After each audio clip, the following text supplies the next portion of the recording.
अस्सलाम वालेकुम वरहमतुल्लाहि वबरकातुहू। 10वीं जमात 7वां दिन। आज हम पढ़ने वाले हैं इकाई हकीकी आदात। इसमें ज़ीली इकाई है नातिक आदात की खुसूसियात। सलाहियत का बयान, नातिक आदात की जमई खुसूसियात का इस्तेमाल करना, और दूसरा नंबर है नातिक आदात की ज़रब की खुसूसियात का इस्तेमाल करना। आइए ज़रा याद करें। ज़ील के कसरों के लिए अमल करके खाली जगह को मुकम्मल कीजिए। यहाँ आपको जमा नफ़ी और ज़रब तकसीम करने को कहा गया है कसरों का। 13/8 नफ़ी 7/8, इसको हल करिए। बॉक्स में जो जगह खाली दी हुई है उसे भरना है।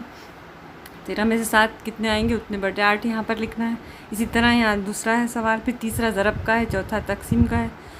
तीसरे में आपको हल करना है, ज़रब करके दिया हुआ है तो जब 6/7 ज़रब 14/3 तकसीम हो जाता है। 3 से 6 और 7 से 14, फिर आपस में ऊपर के नंबर्स जो है उनको जमा कर ज़रब कर दीजिए, वो आ जाएगा जवाब में।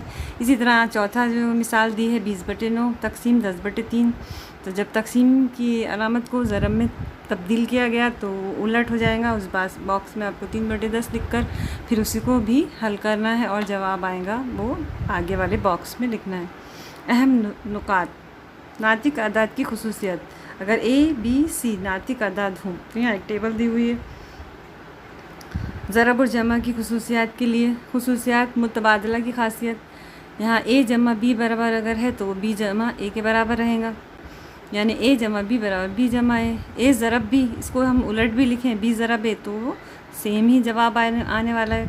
इसको उन्होंने मिसाल के साथ बताया है। 5/7 जमा 3/7 जवाब आता है 8/7। इसको अगर उलट लिख लें, 3/7 को पहले लिखें, 5/7 को बाद में, बीच में जमा का निशान, तो भी जवाब कितना आता है 8/7। इसलिए 5/7 जमा 3/7 बराबर होता है 3/7 जमा 5/7 के।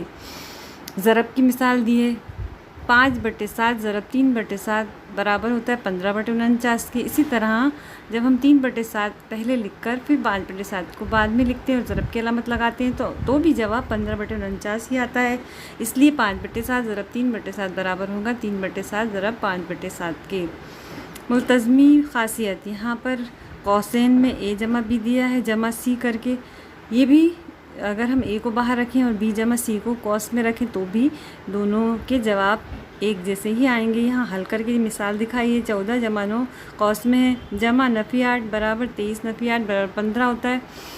इसी तरह 14 को बाहर रखें, 9 जमा नफ़ी 8 को अंदर रखें कौस में और फिर हल करें तो भी 14 जमा 1 बराबर 15 ही आता है। इस तरह से ये साबित हुआ कि A जमा B जमा C बराबर होता है A जमा कौसैन में B जमा C। कौस बदलने के बावजूद जो है जवाब एक जैसा ही आता है। यहाँ ज़रब की मिसाल दी है, A ज़रब B ज़रब C कौस में बराबर A ज़रब B कौस में ज़रब C। इसको भी हल करेंगे तो हम देख रहे हैं 14 ज़रब 9 ज़रब नफ़ी 8 कौस में है बराबर 14 को आगे रखा और कौस में का हल किया तो नफ़ी 72 आया, उन दोनों को हल किया तो नफ़ी 1008 आया। इसी तरह 14 ज़रब 9 को कौस में रख के नफ़ी 8 बाहर रख के हल करेंगे तो 126, 14 ज़रब 9 126 ज़रब नफ़ी 8। अब इन दोनों को ज़रब करें तो नफ़ी 1008। तो इस तरह से ये दोनों ही एक दूसरे के मसावी हैं। जमई और ज़रबी शिनाख्त। A जमा 0 बराबर 0 जमा A बराबर A, यानी अगर A में एक कसर में हमने 0 जमा करेंगे तो वही कसर जवाब में आएगी। मिसाल दी नफ़ी 11/8 जमा 0, उसको ऐसे भी लिख सकते हैं 0 जमा नफ़ी 11/8 तो जवाब आएगा नफ़ी 11/8। अगर A ज़रब 1 हो तो हम उसको ऐसा भी लिख सकते हैं 1 ज़रब A। तो हम अगर किसी कसर में एक ज़रब करते हैं तो जवाब नफ़ी उतना का उतना ही आता है नफ़ी 11/8। जमई और ज़रबी की माकूसी खासियत। माकूस खासियत यहाँ देखना है, जब हम जमई माकूस लेंगे तो A का जमई माकूस होता है नफ़ी है, इनको जमा करेंगे तो 0 जवाब आएगा। और इसी तरह से जब हम A का ज़रबी माकूस लेते हैं तो 1/A आता है, उसका जवाब आता है 1। इसको उन्होंने मिसाल में भी बताया है। जमई माकूस में 7/3 जमा नफ़ी 7/3 बराबर 0 और 1/9 जो ज़रबी माकूस है 9 का तो उसको ज़रब किए तो आया 1। अब मश्क दी हुई है, ये मश्क आपको खुद से हल करनी है। सवाल नंबर 1, ज़ील के सवालों के लिए सही मुतबादिल का इंतखाब कीजिए। 8/7 नफ़ी 3/7। अब आपको ये 4 मुतबादिल दिए हैं A, B, C, D, इनमें से कौन सा सही है, क्वेश्चन मार्क की जगह पे वही लिखना है। दूसरा सवाल है 10/9 ज़रा 5/7 क्वेश्चन मार्क। तो यहाँ पर ABCD 4 मुतबादिल दिए हैं, इसको हल करके इन मुतबादलों में से जवाब चुन के वहाँ लिखना है। सवाल नंबर 2, झील के अमली काम को मुकम्मल कीजिए। अमली काम है, इसमें 10/7 जमा कॉस में 15/7 जमा 50/14 कॉस बंद।